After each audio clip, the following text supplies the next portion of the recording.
All right, we're on. We're on. We're live. What's up, Nackie? What's up, Carl? It's Tuesday, time for It's our Tuesday. midweek show. And as you know, I'm a huge mixed martial arts fan, and I had recorded Bellator, the most recent Bellator event, and I didn't get to it until I think 3 nights ago. I got to it and I saw a fighter. I actually was fast forwarding it, so I caught it like in the middle of the fight, and I didn't realize. I looked down and I saw a tattoo, and I thought that kid is Pacific Islander. Right. And then I saw the interview, and I thought, man, we need to get a hold of this kid because of his Right. story. So we have with us Bellator featherweight, undefeated featherweight contender, JJ Wilson. Good evening, JJ. Hey, What's up, guys? JJ. Thank you Hey, so everybody. much. Yeah, thank Thank you you, so guys. much for taking the interview. I don't think you'd ever heard of us, and we reached out and in the brief time that we spoke to JJ, we explained that we're not an MMA Right. media outlet. Like we've spoken to Andre Feely, also a featherweight in Right. the UFC. And he granted the interview too because we're trying to promote positive Pacific Islander role models, and we're not a MMA media outlet. So thank you so much for Yes. taking time out of your busy day, and we get to kind of walk through what was inspiring us when we saw interviews and heard your story.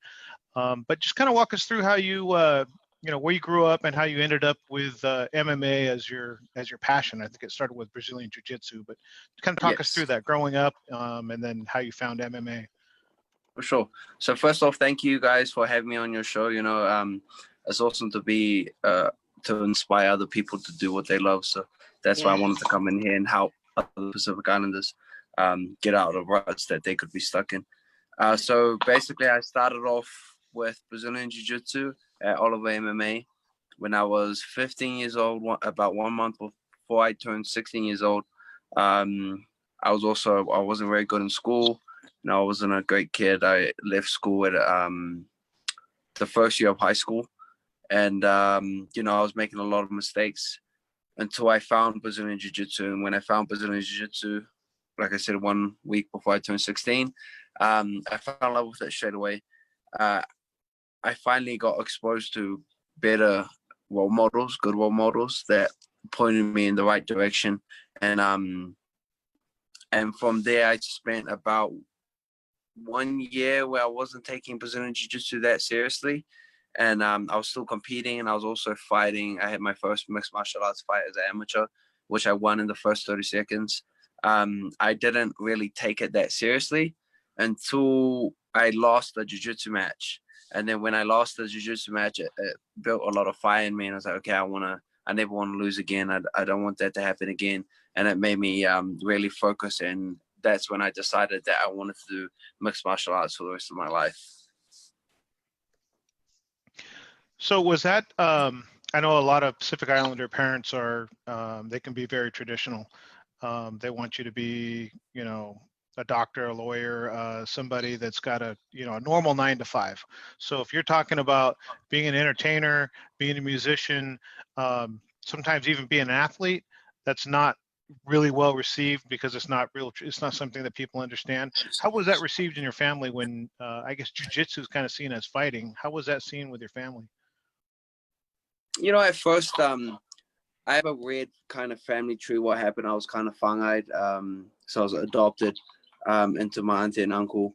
And, my mother and father, they were split and they couldn't raise me. So I was fang-eyed into with my auntie and uncle, and they also had 8 children. And it was me, my sister, and my brother. So 3 of us got fang-eyed into their home. Like I said before that, I wasn't a very great kid. I was kicked out of high school. I didn't really have a vision, so they actually thought I was going to go to prison.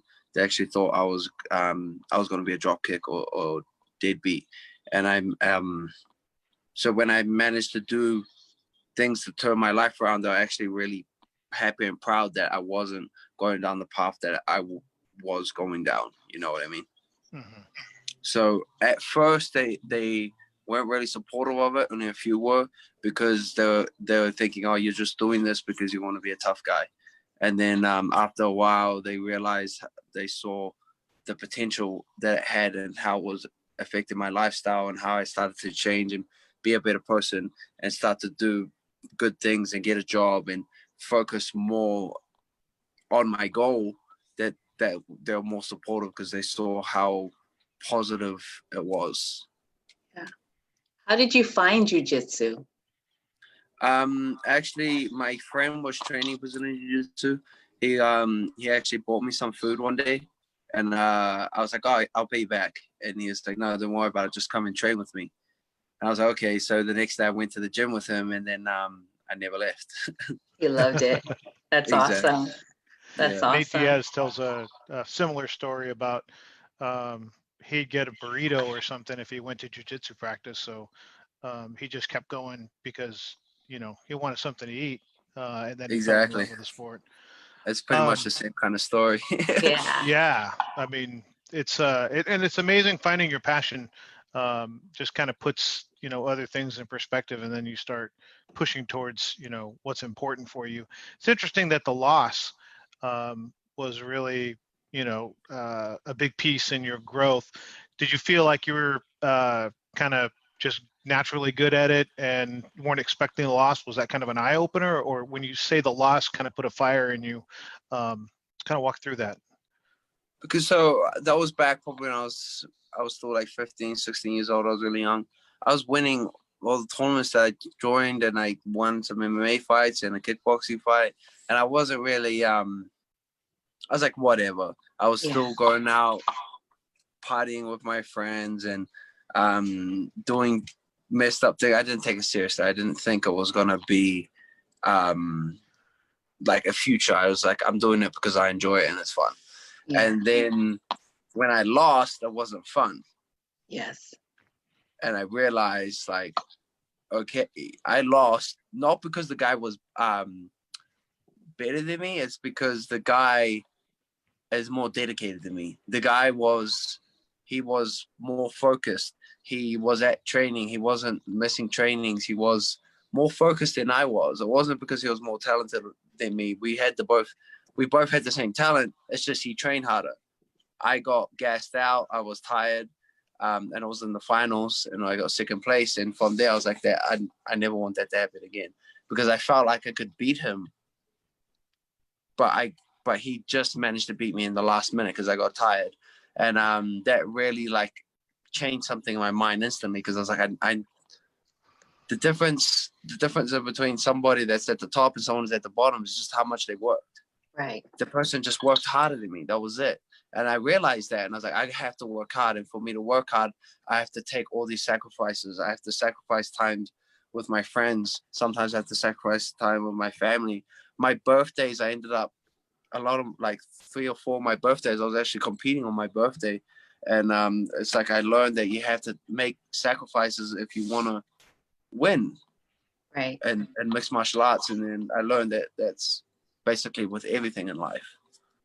That is everything in life. I know that because we've gone to a couple of Bellator fights, and I didn't really know anything about MMA, but I was like, oh my God, they're beating each other. And when I actually went to the fight, Carl taught me that if you do this, a certain move, you don't really have to, you just have to be skilled enough to know what's next, you know, and Yes. learning moves, and that you can move on. And so I've grown to love to watch, but I really love to watch the Pacific Islanders fight, and only because I know that Pacific Islanders, you know, we all have that struggle. We have that one struggle. Mm-hmm.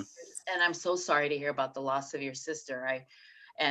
But the loss of your sister gave you strength, right? And you know that she's standing there with you and fighting with you. And so Pacific Islanders always have a fight. We have our family that we have to take care of, and you know, everybody has family, but with the Pacific Islander, it's different. We're fighting for our family. We're fighting with our ancestors. And so most of the time, like Ali Malay, you know, I got to meet her and I was so excited. But she Yeah, also she's my really fights. good friend. Yeah, she also fights for, you know, Hawaii and the mountain that they're protecting. And so we all Yes. have our struggle. And so that's why I mean, not only because I am Samoan, but because I love to watch Pacific Islanders, because our fight is so much more than our hands coming up, right? We're Exactly. warriors. We're warriors. And so it's in us to fight. Like we fight There's from every. thousands of years behind our fight. You know, if you go back in history in New Zealand, the Maoris have been fighting wars before they got colonized. You know, and throughout the whole colonization, they were fighting wars almost until the Maoris were wiped out. The race almost got wiped out. There's literally still a statue in New Zealand that's still there to this day that says "to the dying race," and they're talking about the Maoris. So, you know, our ancestors. If you go back into stories, when I go back home to my marae and I listen to the stories of our ancestors, and they tell us they're warriors. You know, they're like the blood that's running through my veins. Those people were warriors. They fought for their land. They fought for everything, and you know, it's in our blood. It's in Pacific Islanders' blood to naturally to be able to fight. So it's, I feel like in mixed martial arts, especially, is Pacific Islanders just have a different mentality when they go into a fight. They're just built differently than the rest, you know. Right. Did you So ever? the your nickname, the Maori Kid, how did you end up? Did you end up with that in jiu-jitsu, or was that something that came once you got into MMA? So I actually came in New Zealand. I didn't really have a nickname. I couldn't really come up with a nickname. And I was over here, you know, I was doing the haka and I was doing pukanas at everybody and being all crazy as Maoris do. My friend was like, "You should be called the Maori Kid."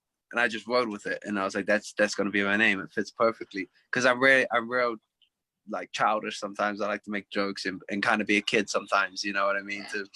And I also love my culture, you know, I love who I am and where I came from. So for me, it was the perfect nickname, the Maori Kid. Yes, totally. When you put on your war face, does your opponents, do they always understand it, or do you think that sometimes they're kind of like, what the heck is he doing? No, they definitely, what the heck is he doing? I haven't had one person kind of laughed, whatever. The other guys didn't, but in New Zealand, everyone understands what you're doing. Over here, it's just like, what the hell? What are you trying to do? Why are you sticking your tongue out? Yeah. It's kind of funny though. I don't really mind. I do it. I knew I was going to get, when we Googled the pictures for you as we started to promote the show. I was thinking, because I saw the highlights on YouTube, and when I looked at the images for the actual pictures, I go, I know there's going to be a picture of that. And sure enough, there's a lot of those pictures. Definitely good at the face-off if you don't have the COVID mask. Yeah, I took it off to do it at the last game. I was like, I'm gonna fight this guy. We're gonna be on top of each other. Like the next day, I'm gonna do it. Doesn't matter.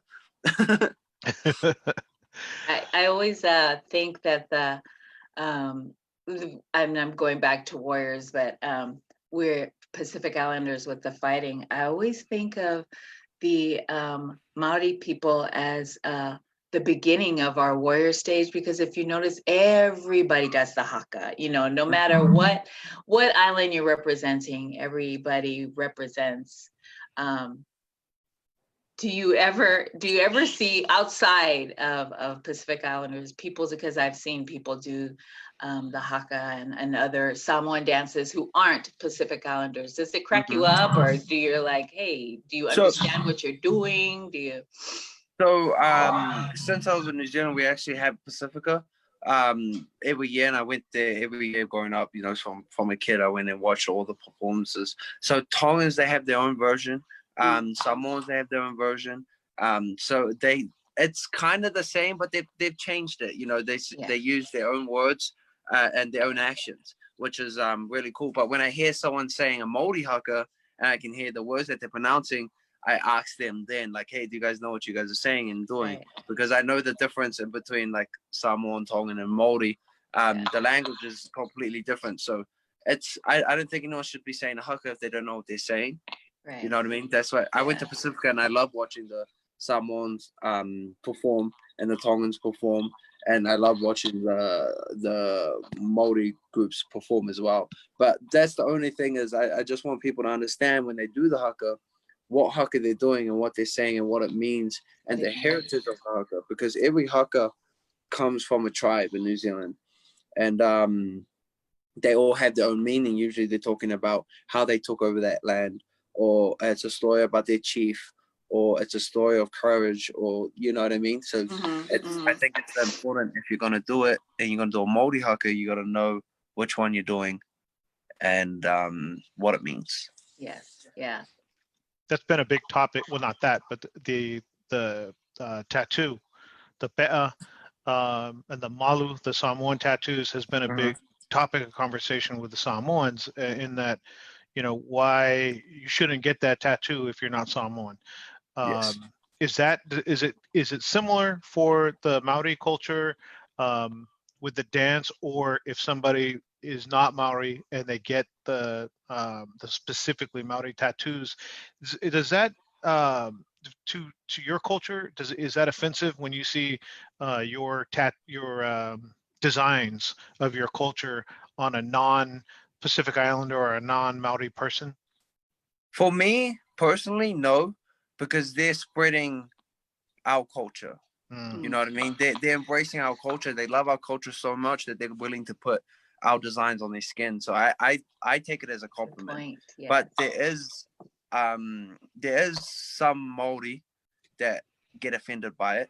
But me personally, I don't. I think it's amazing. You know, people travel all around the world to come to New Zealand and get a Maori tattoo, and then go back to their country and show it off. And they're more proud than some of our Maori that won't even get the tattoo on their skin. You know, and so I personally support it. That's how I think of that. That's awesome. You know, what's interesting is that's exactly the same thing in the Samoan culture. Some people think it's a compliment, and it's, you know, it's the imitation is a form of flattery, and then other people think that's horrible, like they shouldn't, you know. So it's interesting that you find both sides of that fence in both the Maori culture and the Samoan culture. Yeah, because I was actually raised by Samoans. So I was raised. My mother and my father are both Maori, and I was adopted into her sister's family, and her sister was Maori, my auntie, and her husband was Samoan, and I was raised from him since I was 3 years old. Oh wow! Wow. Yeah. So I have a whole big Samoan family, and then I have a big Maori family as well. So like, you got a whole bunch of family. Yes. Have you found the Samoan? There's a huge Samoan population in Oceanside, San Diego, Chula Vista. Have you found your Pacific Islander community in San Diego? I found a lot of Hawaiians that I hang out with, and actually quite a lot of people from Guam. Wow. Yeah, so a lot of people from Guam, you know, they're really into the because you guys know who Catch Fire is, the band? Yes. So Catch a Fire, they're my cousins. They come over to San Diego, they do concerts all the time, and all my Guam friends always go to it consistently. So I always go to I end up going to the concerts with all my friends from Guam. Oh, that's awesome. Yeah. That's awesome. Yeah, the big PI community. Actually, you said something earlier, and I completely forgot that Alima Lay trains out of either Temecula or San Diego. Does she train at Alliance? No, she doesn't train with us. She trains at Team Planet San Diego. Oh, that's right. That's right. Yeah, she trains with Boogie and all those guys over there. But sometimes I've cross-trained over there, and sometimes they come over and cross-train with us. Nice. So getting into, I'm trying to hold off on the MMA talk because like there's all kinds of things I've seen that interest me. Go. One of the things that interested me is well, let me back up. When you got into MMA, did you have a favorite either jiu-jitsu practitioner or MMA fighter when you first started in jiu-jitsu? When I first got into MMA, I really liked who was it again? I forgot. It's changed so many times. All my favorite fighters. Yeah. Every single day I Makes get a new sense. favorite Makes fighter. sense. You know what I mean? Because so many fighters are doing so many cool things. It's like it's hard to decide. Let me try to think. Who was it? It was actually Mark Hunt. Mark Hunt was my first idol. Mark Hunt was like my first drive. And what was actually really amazing was when I was about 16, turning 17, I actually moved into the gym. So I was living in the attic of the gym. Oh, sorry, guys. I was living in the attic of the gym. It was super small attic. There was like 4 of us living in there. It was super crimed. But Mark Hunt was actually doing his camp for Bigfoot in their first fight at the gym. This was years ago. And so he was in the gym 6 a.m. every day. And I was waking up every day 6 a.m. and get to participate in his training and sometimes even train with him. And I was like 17 years old. And then he was taking us out to go eat. And he ended up actually sponsoring me when I was about that age to actually travel to the United States and compete at the World's Jiu-Jitsu tournament. Wow. And so he was actually like one of my really big idols in the beginning. He was, you know, for me, he was like, that's the guy I want to be. Yeah. I think that's mandatory if you're a Pacific Islander to like Mark Hunt, but we don't get to all live in the attic and train with him every morning. What Exactly. a great story. I got very fortunate. I got very fortunate with that. That's actually, I don't know if Nackie remembers it, but that was the fight that she had told me about. Yeah, I saw Mark Hunt fight this big, huge Brazilian guy, and they just went to war. And I was like, They yeah, just everybody. that was the best fight I ever seen because they were just so banging crazy. it out. And they were both like fighting with everything they had, both of them. Yeah. And I was like, man, It's whoever crazy. wins this was awesome. And they were just piled with blood. And they just stood in front of each other with their hands down, just swinging. It was amazing. It was a great fight. It was the best fight. Best. Warrior spirit is something you definitely saw in that fight. Oh, 100%. Yes. I guess I will, you know, from watching the sport from the very beginning with like Hoyce and Ken Shamrock and all those, it was an interesting evolution of the sport that the jiu-jitsu fighter, his fight was on the ground. The jiu-jitsu fighter was, you know, get the person to the ground. But there was a point in the sport where they had a hard time getting people to the ground. Like they weren't training wrestling. So they, in order to win the fight, had to get the person to the ground. And there was a point in the sport where it was a real struggle. And I think Damian Maia was one of the kind of the pioneers to say, like, I've got to train wrestling. And you've taken wrestlers down. You've submitted a Brazilian Jiu-Jitsu black belt when you were a brown belt. Right. So, and you've, you know, outstruck in exchanges in the pocket. You've outstruck some strikers in those exchanges.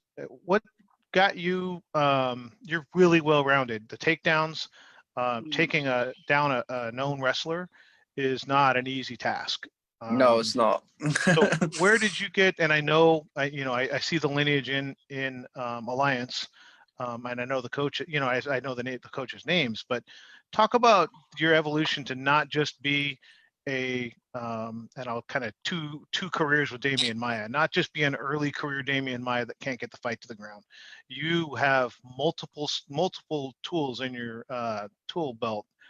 Where did you decide to become that well-rounded? So I started off right from the beginning.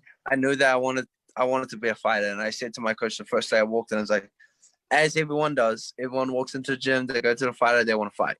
I went straight to my coach and was like, hey, I want to fight. And he's like, okay, well, there's a tournament in 3 weeks. You want to join it? And I jumped in and I won. And then I was like, look, I want to fight MMA. That's what I want to do. I want to fight MMA. I want to be able to punch someone. I don't want.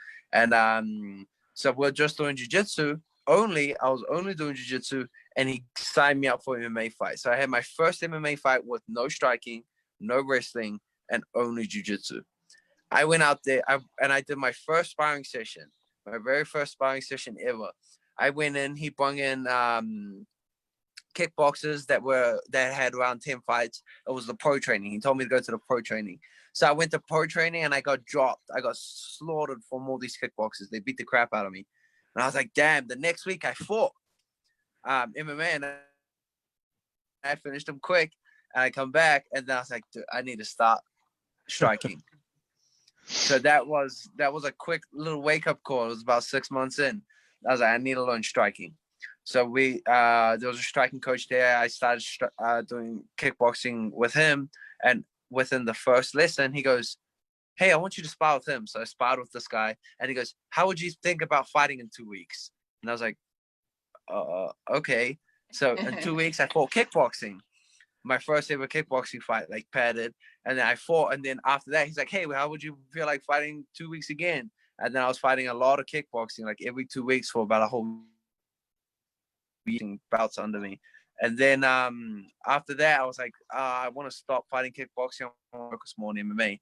And I was only doing wrestling inside jiu-jitsu. I wasn't doing any wrestling specific training. And then my coach actually brought in one of the best wrestling coaches in New Zealand, because this is when I was living in New Zealand. And he brought him in to come train with all of us because he wanted to improve our wrestling. And then I started to compete wrestling with him. And I started wrestling under him, and then I started competing wrestling tournaments, local ones in New Zealand, which I ended up winning. I got second at nationals, and then I got selected to go to Oceanias, against, and if I won that, I could have went to the Commonwealth Games. But then instead, I came to America because I wanted to. I felt my passion more for jiu-jitsu than I did wrestling. So I came to America and I was like, look, I want to learn more jiu-jitsu and upskill my jiu-jitsu more than I want to compete wrestling. So I met my instructors over here, which is Johnny Ferreira. He's my jiu-jitsu instructor. He's, four-time black belt world champion. He's a Bellator fighter as well. He's 2-0. One of the best grapplers and jiu-jitsu practitioners in the world. And then he introduced me to Justin Flores. And Justin Flores, he was the coach for Ronda Rousey. He was Olympian judo. He was a judo Olympian. He coached the Olympic team, the U.S. Olympic team for judo and wrestling. He was All-American wrestler. And now he coaches several All-American wrestlers. And then so I'd been working with him for the past 2 years, and he made my wrestling really, really good.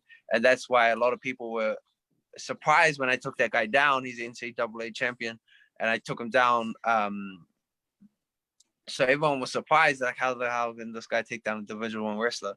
As my coach has been having Division I wrestlers on me every day for the past year.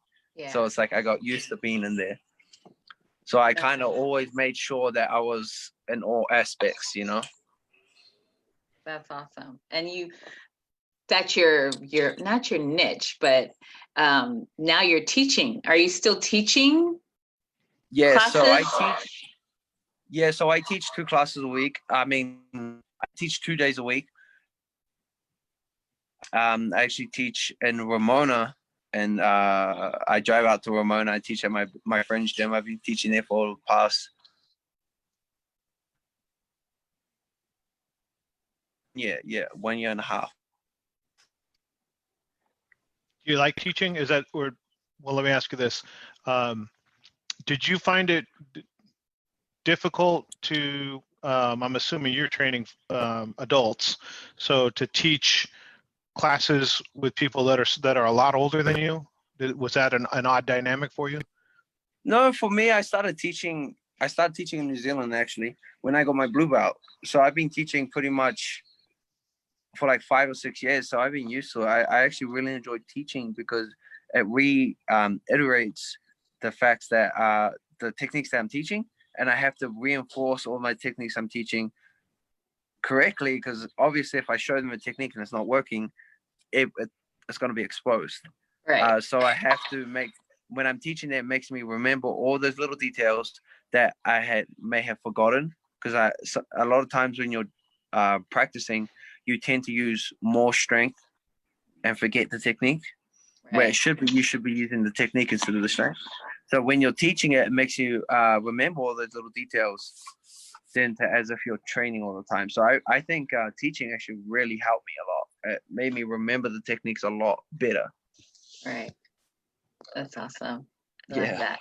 I love that you're teaching something that you love. Did you ever think when you first started and how much you love it, did you ever think you would be doing something that you love that totally does? I mean, I know you work hard for it, but because you love it, it doesn't feel like work. Did you ever think that you would be doing that? Because you've grown, you were growing up and people thought you were going to end up in prison and just and you even admitted yourself that you were a bad kid and you thought, I'm just going to live any way that I want. And now that you're here doing what you love and actually getting paid for it, does it blow your mind that you're doing something that you love and it doesn't feel like work, but because of your hard work and passion, you're here? Yeah, it's definitely a blessing. It made me really realize if I can make it, anyone can. I didn't have a head start in the race. You know what I mean? I didn't go to private school. I didn't have tutors. I didn't have an education. I didn't get a high school diploma. I didn't have any head start in education. I didn't have great role models or anything. So if I can make it, and all my role models were, bad people, gangsters, and not good role models, if I can make it, anyone can. Yes, you know true. what I mean? So it's like with hard work and dedication and a good goal and a good drive and good mentors, that you can do anything you want in this world. I have someone that's watching, Julio Muo. He says, my son has been taking Kuk Sul and one martial arts since he was 9. He's blue stripe yellow belt now at 12. He is inspired by your journey and says, thank you. Thank you. Oh, that's awesome. Thank you. Thank you. We have people on here that are saying you're so inspirational. JT Steels, Ose Masoy, Pep Malipeai, and Mata Scanlon, and Julia Muo, who's talking about his son. And Carl and I always talk about how people are always, even though you're always on stage. That's what we say, is even when you're just living your life, you never know the people that are watching you and that you're inspiring and just watching your journey. And so, we're super proud to be watching you do what you do and do what you're loving. You're going to be fighting for Bellator. How many more fights do you, or how does that, did you sign for a certain amount of fights? Is that how that works? Look at Nackie. She understands fight contracts now.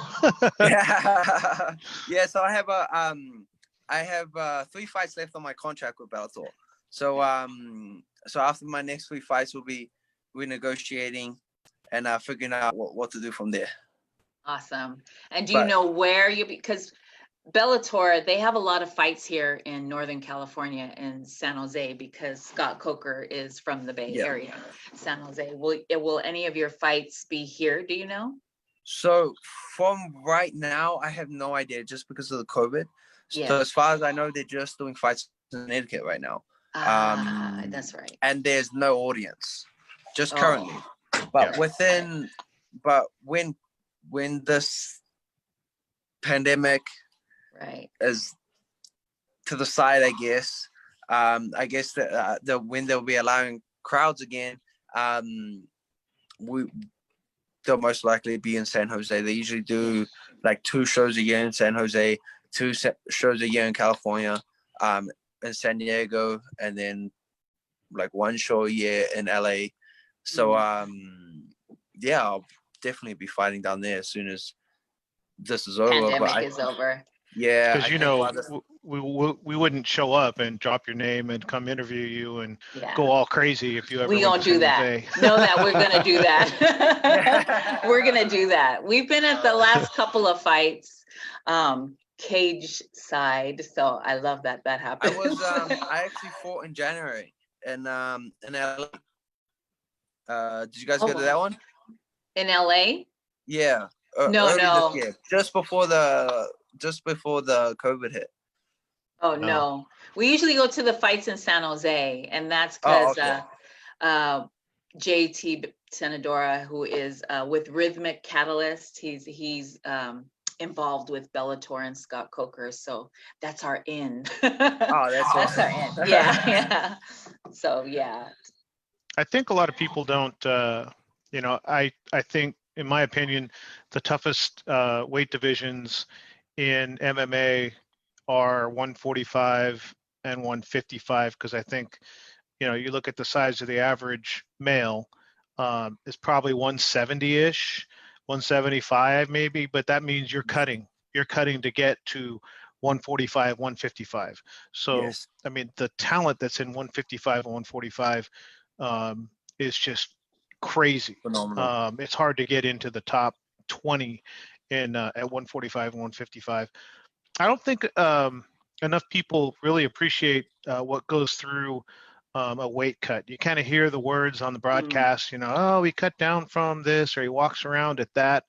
Can you give the casual fan or the listener right now just an idea of the dedication that it takes to get to fight weight for an MMA fighter? Okay, so I'm actually one of the lighter featherweights. There's some featherweights that walk around about 175, 180, like off season when they're not doing nothing, they like to blow up. I don't like to do that because I have a rough time getting down. I don't know. I think I have big bones because it's just my weight just doesn't come off. It's a PI sad thing. Yeah. These guys can go out and eat pizza, get to 190, and they drop back down to 145. It's crazy. That's crazy. So I can do it. My body just doesn't allow me to do it. So basically, once you sign the contract, you hope you have more time. More time is the better. So if you have 3 months, perfect. It's an easier weight cut. Whenever someone says it's an easy weight cut, there's never easier weight cut. It's just like easier than the last one. So if you have 3 months, you sign a contract, 3 months, you have 3 months to the fight, you start your diet. You know, I walk around about, the heaviest I can get to is probably like 168 pounds. So I start my diet. I fast for 18 hours. I do a fast. I do a fast in the morning. Fasted cardio in the morning, and then I eat 3 meals, like 3 to 4 times within that 6-hour window I have of eating. And I do that pretty much all the way up to the fight. Once I get to fight week, I'm sitting probably about, if it's good and I did everything perfect world, I'm sitting at about 155. If not, usually it's happening because I always slip up, I'm sitting at about 158, 159. Okay. And then once I get to 158, 159, it's fight week, I start water loading. So I'm drinking about 3 gallons a day. So explain what most people would think, like you would avoid water no matter what. So explain to them why you would overload on water when people would think you're trying to lose weight. Why would you drink too much water? Because it actually tricks your body.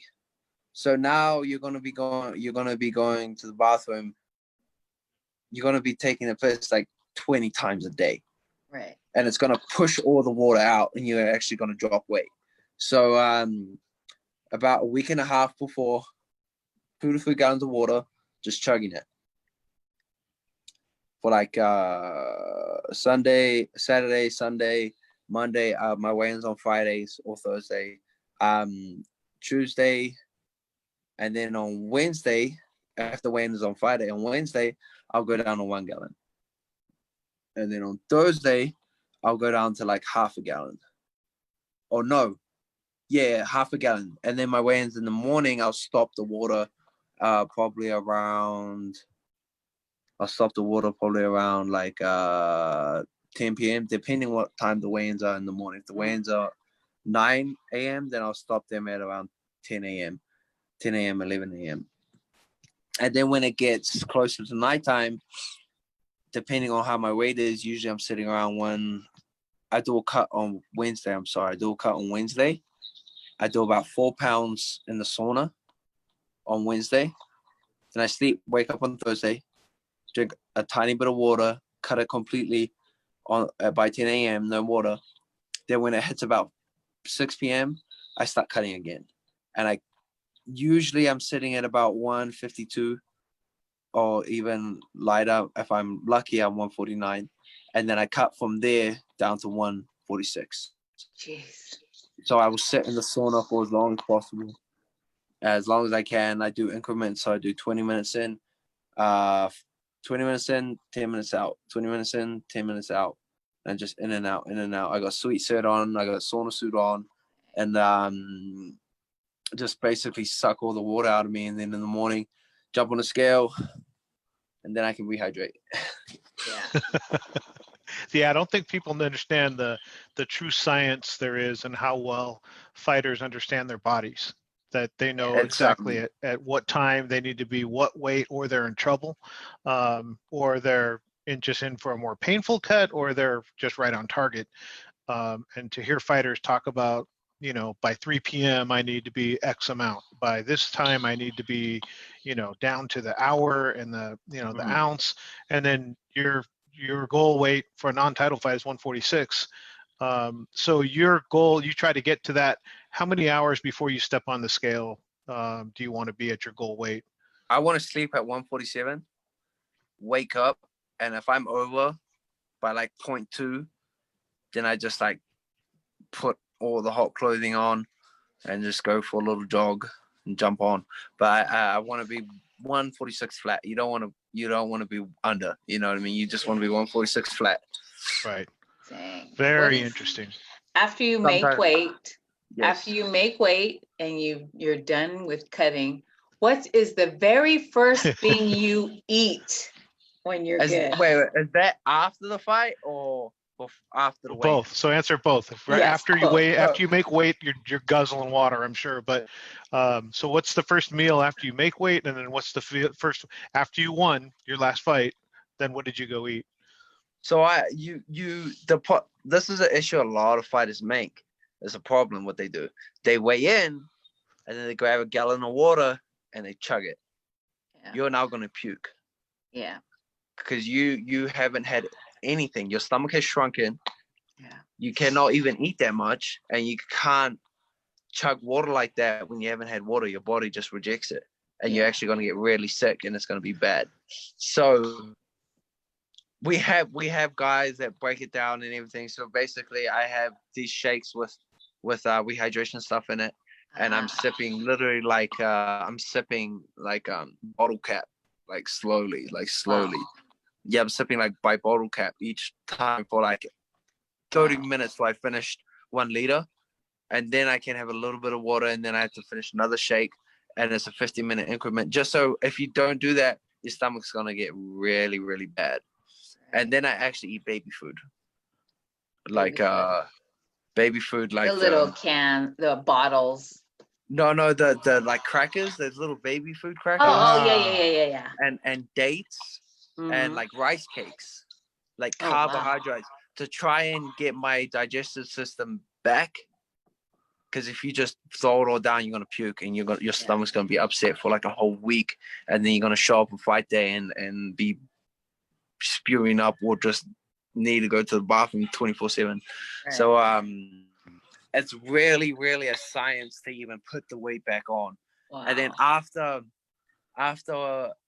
an hour after I finish all my shakes and I snacking on the baby food and dates and stuff, I can finally have a meal, and that's usually like rice or chicken. It's nothing, like it's still really strict, like no additives or stuff like that to keep you healthy.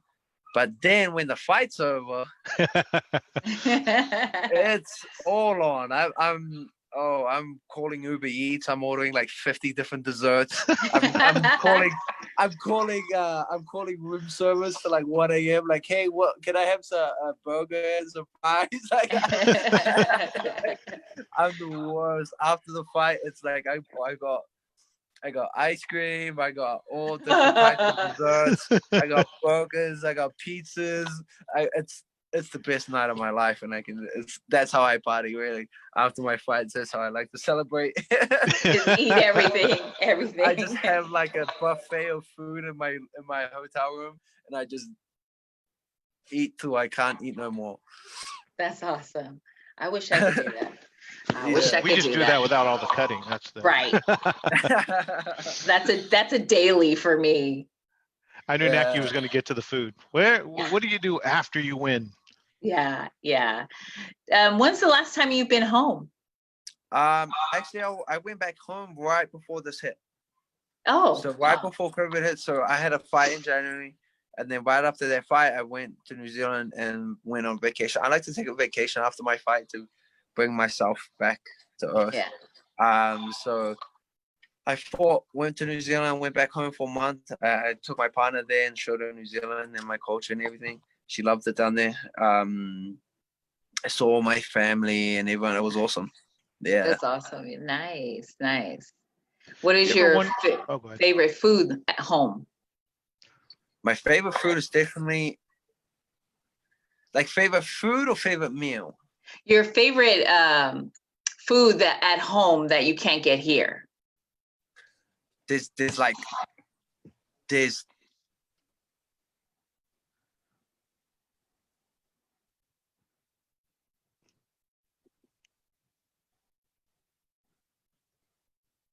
Uh-oh.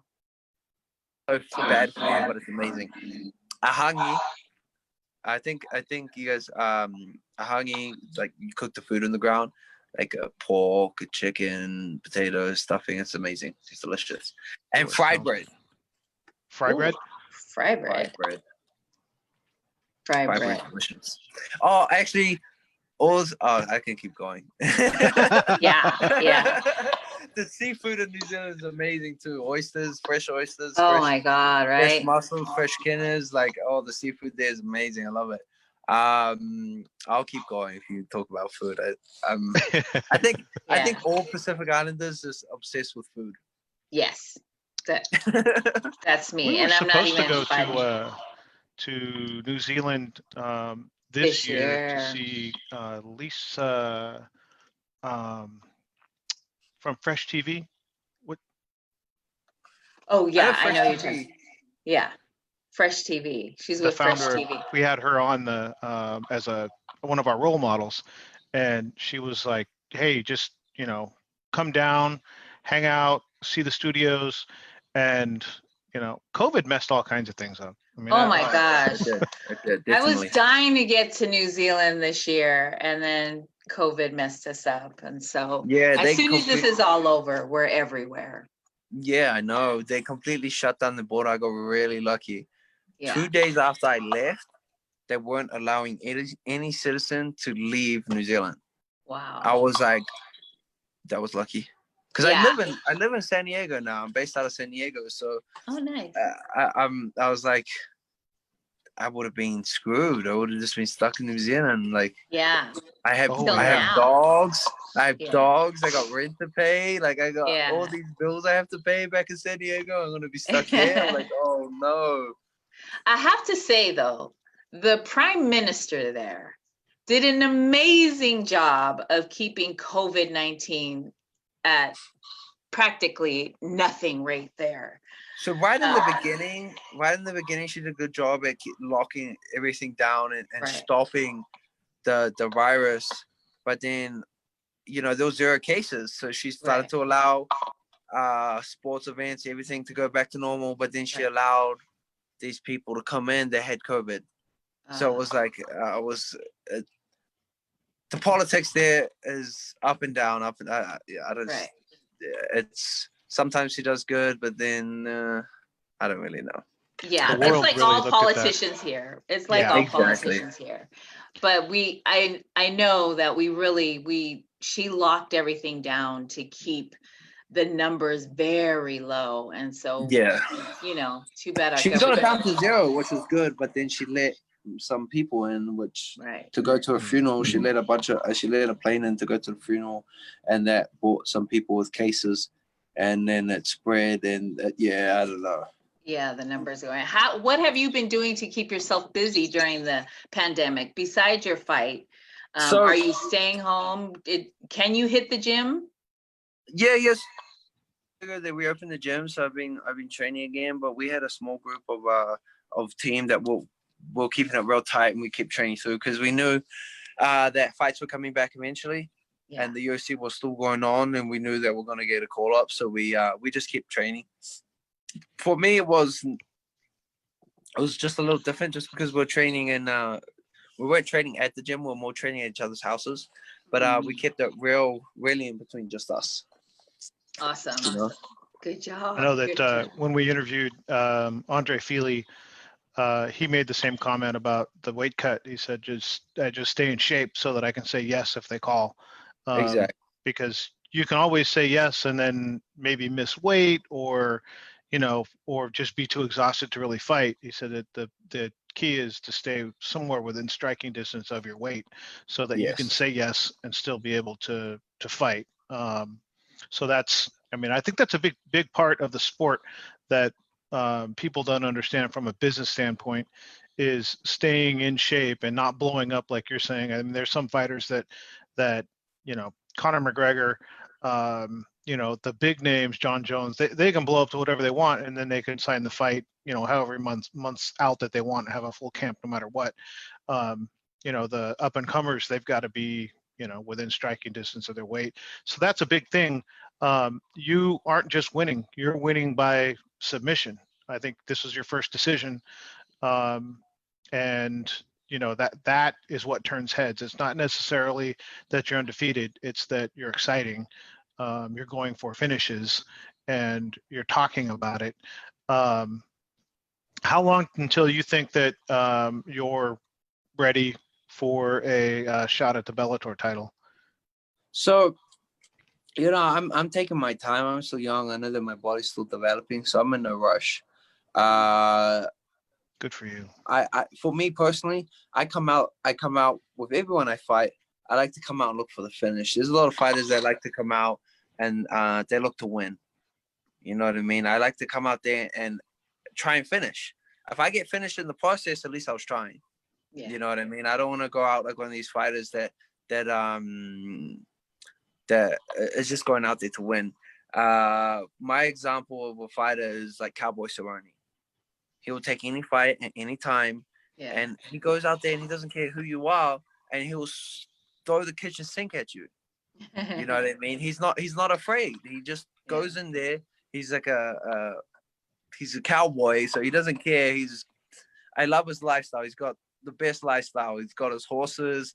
He goes out on the boats all the time. He's a diver. Jet skis. Jet skis. He's got all the toys. I'm like, I need that life. I need all the toys. And I use him as a big example because it doesn't matter who he fights. He doesn't go out there to win. He goes out there to finish. You know what I mean? Which is winning, but he doesn't have that mindset as like, oh, I'm going to go in and do everything in my power to just win over the judges. Right. He goes in there every single time to finish. And that's why he has the most finishes in the UFC history, Yeah. And that's in my head, like that's the type of fighter I want to be. I don't want to go out there and just do enough for the judges to raise my hand. I'd rather go out there and look for the finish straight out the gate. And he's made a great living, and he's not a wins and losses guy. Like you would look at the record and think, if you just saw the record and you didn't see the face and you didn't know the name, you'd think that's not a great fighter. Look at his record. No. But so always saying yes. Fighting up a division if he needs to fight up a division. Yeah. You can see he's doing what he loves. And if you look at his losses, they're to the best people in the world. Right. You know what I mean? And he took those fights on short notices, majority of them. Fought Conor McGregor, he didn't have a good camp. One time he was in a boat crash and he fought 2 weeks later. Like the guy's insane. Yeah. Crazy. Well, it's awesome of you to take time. Yes, we took up a lot of your time. What? Before we go, Lisa Tauma. No, that's okay. who the founder of Coconut.tv. I was like, what is her last name? Yeah. Lisa Tauma. We were supposed to go to New Zealand, but COVID wrecked that for us. Yeah. But we'll do that another time, and we will definitely find a way to see you fight. So. Right. thank you for taking time out for a No, thank you guys. non-MMA media. Thank you group. so much. We Thank you appreciate guys your for having me time. on. God thank bless you your guys. journey, and thank you You so too. much. We appreciate Yeah. you, and congratulations. Thank you Congratulations. very much. And how do people get a hold of you? Your social media? How do we follow you? So go on Instagram, it's the Maori Kid, and on Facebook it's the Maori Kid as well. If you go on Twitter, it's the Maori Kid 1 because somebody stole the Maori Kid. I couldn't How get it. rude. Find that guy. Yes. So it's the Maori Kid 1. So follow me on all my social media. Thank you so much, JJ. Thank you, Take JJ. care. Thank you, Thank guys. you. Thank you guys for having me. Yeah. luck. It's amazing. Goodbye.